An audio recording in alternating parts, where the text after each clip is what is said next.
Hello મારા ભાઈ, આપણે આવી ગયા આપણે વિડીયોમાં પાછા. અને આજે તો કપડો નોર્મલ જ પહેરેલો. કેમ રીઝન એ કે આજે રવિવાર, આપણે રવિવારનું આપણું કોઈ જ કામ ના હોય છે. નહીં ભાઈ, હાલ લગભગ થોડી વાર પહેલાં જ નહીં આવ્યો નીચે, જેવું નહીં લીધું એવું વિચાર આવે ભાઈ ગાડી આપણે સાફ કરવી જરૂરી છે. એ ગાડી સાફ કરવા આવી ગયા.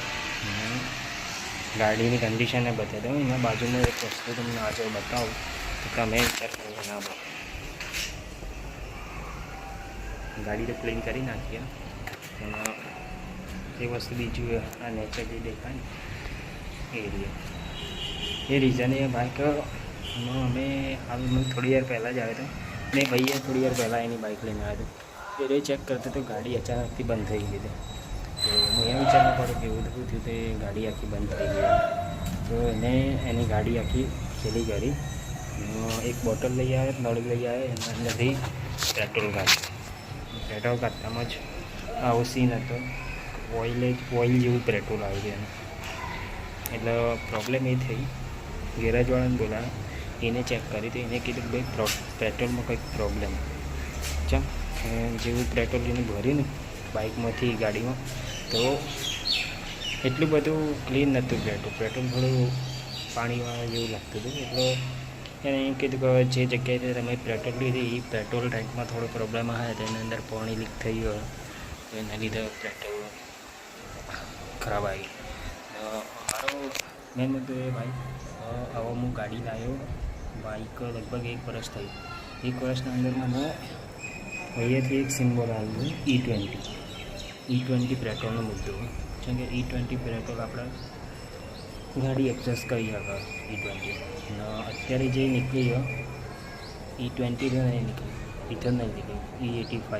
હવે E20 ગાડીમાં E85 નાખશો તો શું થવાનું ગાડીઓને એ કંઈ ખબર નહીં. ને ઓલરેડી આપણે ગાડી તો ફૂલ ટેન્ક કરાવી લઈએ. જોઈએ હવે સારું એવી ચાલે. કેમ કે હજી સુધી કોઈ ઇસ્યુ તો આવે નહીં મારે ભાઈ.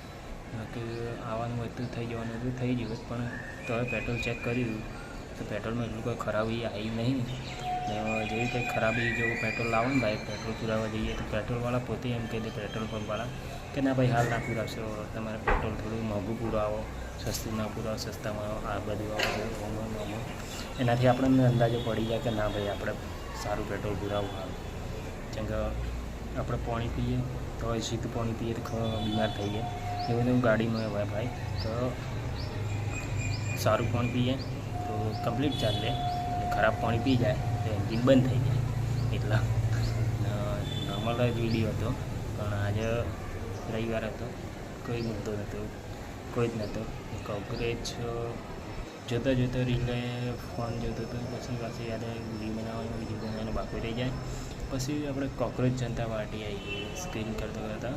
એના અંદર એ મુદ્દો હતો કે ભાઈ જે વાંચ્યું કે એનું આખું લગભગ એનું 20 તારીખ સુધી બુખારાવાની પાર્ટીમાં કર્યું.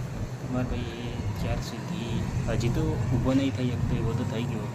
ક્યાર સુધી એવું રહેવાનું એ પણ આપણને ખબર નથી. તો પણ પ્રોટેસ્ટમાં થોડો સપોર્ટ કરજો ભાઈ. કેમ કે આપણું જ ભવિષ્ય સિક્યોર થવા નથી. આ બધું કરવું જરૂરી છે. જો આપણે કંઈ વોટિંગ કરવાનું થાય કે ના ભાઈ CJPના વોટમાં જવું કે આના, તો CJPના વોટમાં જ ઉતરવું. બીજેપી એ બધું ઇક્વલ, પણ મારે ભાઈ આપણા ભવિષ્ય માટે આપણે વોટ કોને આપવો એ આપણી મરજી. બાકી તો હું કોઈ એવું નહીં કે કોઈની વાત પાર્ટીને સપોર્ટ કરું. મારું કેવું એટલું છે કે જે વોટો કરો એ થોડું સમજી વિચારીને કરો, કારણ કે આપણું જ ભવિષ્ય ચૂનવાનું એ વોટમાંથી. એટલે બાકી તો આવી રીતે બનાવશું, બ્લોગ પણ બનાવશું. મળીએ.